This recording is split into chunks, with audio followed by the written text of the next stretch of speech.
Hi అండి, welcome to Madhu's world. ఇవాళ నేను వంకాయ సంతర్పణ కూర చేస్తున్నానండి. ఇది వివాహ శుభకార్యాల్లోనూ, బంతుల్లోనూ, ఫంక్షన్స్లోనూ ఈ కూర ఎక్కువగా చేస్తూ ఉంటారు. దీనికి కావాల్సిన పదార్థాలండి. దీనికి తెల్ల వంకాయలే తీసుకోవాలండి, దాంతోనే టేస్ట్ బాగుంటుంది. అవి ఒక హాఫ్ కేజీ తీసుకున్నాను. పచ్చిమిరపకాయలు ఒక 10 తీసుకున్నానండి. చిన్న అల్లం ముక్క తీసుకున్నాను. కొత్తిమీర ఒక చిన్న కట్టేనండి. పోపు సామానండి. కొద్దిగా నిమ్మకాయ అంత సైజు చింతపండు నానబెట్టి పెట్టుకున్నానండి. ఇప్పుడు ఈ వంకాయలు కట్ చేసుకుంటున్నాను. దానికోసం ఒక గిన్నెలో నీళ్లు పోసుకున్నానండి. ఈ నీళ్లలో కొద్దిగా సాల్ట్ వేసుకుంటున్నాను, ఎందుకంటే వంకాయలు కండ్రెక్కిపోకుండా ఉండటం కోసం సాల్ట్ వేస్తారు కట్ చేసుకునేప్పుడు. వంకాయల్ని కడిగి శుభ్రం చేసుకున్నానండి.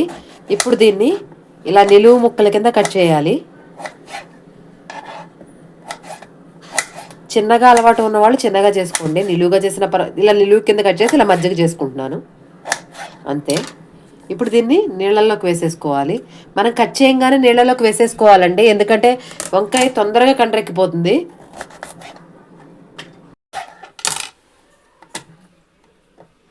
ఇప్పుడు మిగతా వంకాయలన్నీ కూడా కట్ చేసుకుని మీకు చూపిస్తాను.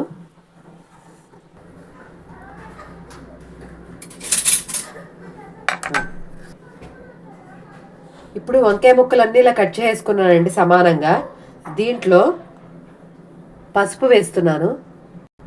ఇప్పుడు పసుపు వేసుకున్నాను కదండి, ఒకసారి కలిపేసుకుని స్టవ్ మీద పెట్టేసుకుని ఉడికించుకోవాలండి. వీటిని ఉడికించుకున్న తర్వాత కూర అప్పుడు చేసుకోవాలి. ఫస్ట్ ఇవి విడిగానే ఉడకబెట్టాలండి. ఈ వంకాయ ముక్కల్ని పొయ్యి మీద పెట్టేసుకుని ఒక పావు గంట మగ్గించుకుంటానండి.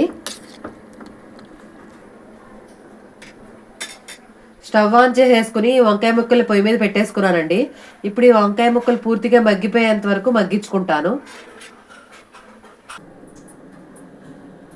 ఇప్పుడు అల్లంకారం రెడీ చేసుకుందామండి. ఓ పక్కన వంకాయ ముక్కలు మగ్గిపోతున్నాయి కదా, ఈ లోపల అల్లంకారం రెడీ చేస్తున్నాను.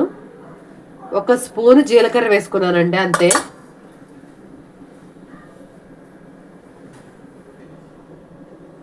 ఫస్ట్ ఈ జీలకర్రని ఒక్కసారి మిక్సీలో గ్రైండ్ చేసుకుంటాను, మెత్తగా అక్కర్లేదండి, ఒక్కసారి గ్రైండ్ చేసుకుంటే చాలు. ఒక్కసారి మిక్సీ పెట్టేసుకున్నానండి. ఇప్పుడు దీంట్లోకి ఇందాక నేను చెప్పిన అల్లము పచ్చిమిరపకాయలు వేసుకుంటున్నాను. ఇప్పుడు ఇందాక నేను అల్లము పచ్చిమిరపకాయలు చెప్పాను కదండి, అవి కట్ చేసుకున్నాను. ఇప్పుడు ఈ మిక్సీలో వేసుకుని గ్రైండ్ చేసుకుంటాను అది కూడా.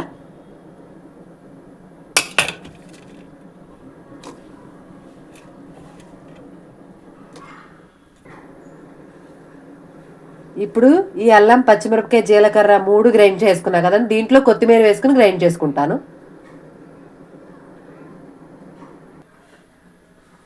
కొత్తిమీర వేసేసుకుంటున్నాను.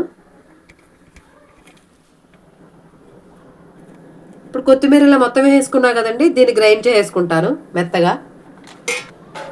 ఇప్పుడు అల్లం పచ్చిమిరపకాయలు జీలకర్ర కొత్తిమీర అన్నీ కలిపింది మిక్సీ గ్రైండ్ చేసుకున్నానండి, ఇది పక్కన పెట్టేసుకుంటాను. వంకాయలు మగ్గుతున్నాయి కదండి, ఇలా మధ్యలో ఒకసారి కలుపుకుంటూ ఉండాలి.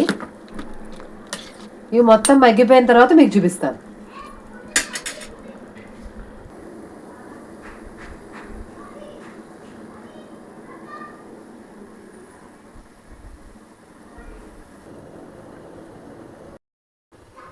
ఈ వంకాయలు మగ్గేలోపు నేను కూరకి రెడీ చేసుకుంటున్నానండి. ఫస్ట్ కడాయి పెట్టుకున్నాను, కొద్దిగా ఆయిల్ వేసుకుంటున్నాను. దీనికి కాస్త ఆయిల్ పడుతుందండి, కూరకి ఆయిల్ వేసుకోండి. ఆయిల్ ఎక్కువ వేసుకుంటేనే ఈ కూర రుచి అండి. ఆయిల్ వేడెక్కిందండి, దీంట్లో ఒక 4 జీడిపప్పులు వేస్తున్నానండి. ఈ కూరలో జీడిపప్పులు వేయటం వల్ల చాలా బాగుంటుందండి, ఫంక్షన్స్లో ఇలాగే చేస్తారు. జీడిపప్పులు తొందరగా వేగిపోతాయండి. ఒక్క నిమిషం ఉంచేసుకుని బౌల్లోకి తీసేసుకుంటాను. అయిపోయింది, జీడిపప్పులు వేగిపోయాయి. ఇప్పుడు దీంట్లోకి పోపు వేసుకుంటున్నానండి. కూరకి కొద్దిగా శనగపప్పు, కొద్దిగా మినప్పప్పు, ఆవాలు, జీలకర్ర, ఒక 2 ఎండుమిరపకాయలు వేసుకుంటున్నానండి. మనం అంతా పచ్చికారమే వాడతాం ఇందులోకి. అందుకని పోపులోకి ఒక 2 ఎండుమిరపకాయలు వేసుకుంటున్నాను. ఒకసారి కలిపేసుకుంటున్నాను. ఒకసారి పోపు అంతా వేగిపోయిన తర్వాత మీకు చూపిస్తాను. ఇప్పుడు పోపు వేగిపోయిందండి. ఇందాక నేను జీలకర్ర, పచ్చిమిరపకాయలు, అల్లము వేసుకుని దంచి పెట్టుకున్నాను కదండి, ఆ ముద్ద వేసేస్తున్నాను ఇందులోకి. అది నూనెలో బాగా వేగితే మంచి టేస్ట్ అండి ముద్ద, అందు గురించని వేసేసుకుంటున్నాను. ఒకసారి కలిపేసుకుంటున్నాను. ఇప్పుడు ఇది నిదానంగా వేయించాలండి. కారం అంతా మనకి బాగా మగ్గి పక్క నుంచి మనకు ఆయిల్ బయటికి తేలాలి, అంతవరకు వేయించుకోవాలి మనం. ఎంత వేగితే కూరకు అంత రుచి అండి. కారం కొద్దిగా కూరలో కూడా పసుపు వేస్తున్నానండి. ఒకసారి మళ్ళీ కలిపేసుకుంటున్నాను.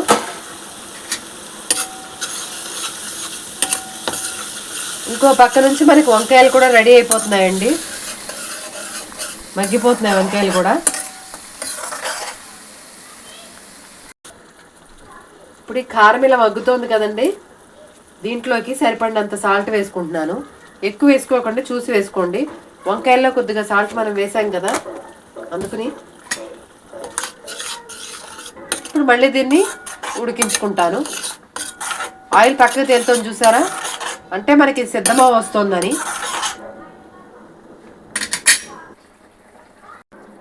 ఇప్పుడు వంకాయలు పూర్తిగా మగ్గిపోయాయండి. ఇప్పుడు ఈ వంకాయల్ని ఒక చిల్లుల దాంట్లో వేసేసి వడగట్టుకుంటాను.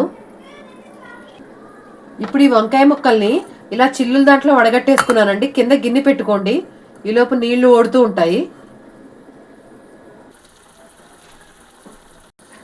ఇప్పుడు ఈ కారము నూనెలో బాగా మగ్గిపోయిందండి. నూనె పైకి తేలుతాం చూసారా, అంటే మనకి కారం రెడీ అయిపోయిందని అర్థం. ఇప్పుడు దీంట్లోకి ఇందాక నిమ్మకాయ సైజ్ అంత చింతపండు నానబెట్టుకున్నాను అన్నాను కదండి, అది పిండేసుకున్నాను. ఇప్పుడు ఆ రసం ఇందులో వేసేస్తున్నాను. ఇప్పుడు ఈ చింతపండు రసం కూడా బాగా మనకి మగ్గాలండి ఈ కారంలో.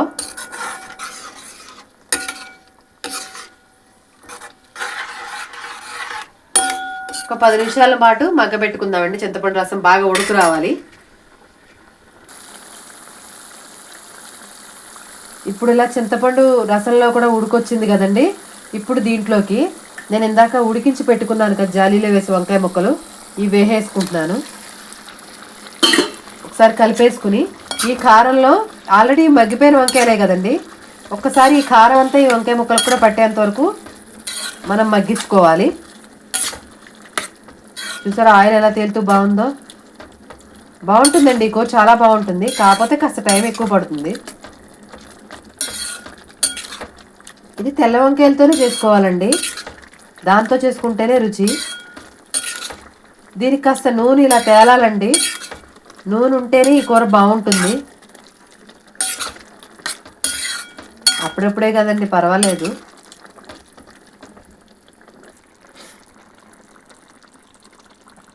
వంకాయ సంతర్పణ కూర రెడీ అయిపోయిందండి. చుట్టూతో ఆయిల్ వచ్చేస్తుంది కదా, అంటే కూర మనకు సిద్ధమైపోయినట్టే.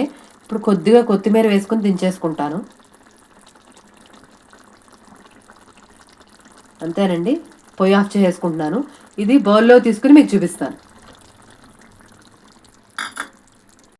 వంకాయ సంతర్పణ కూర రెడీ అయిపోయిందండి.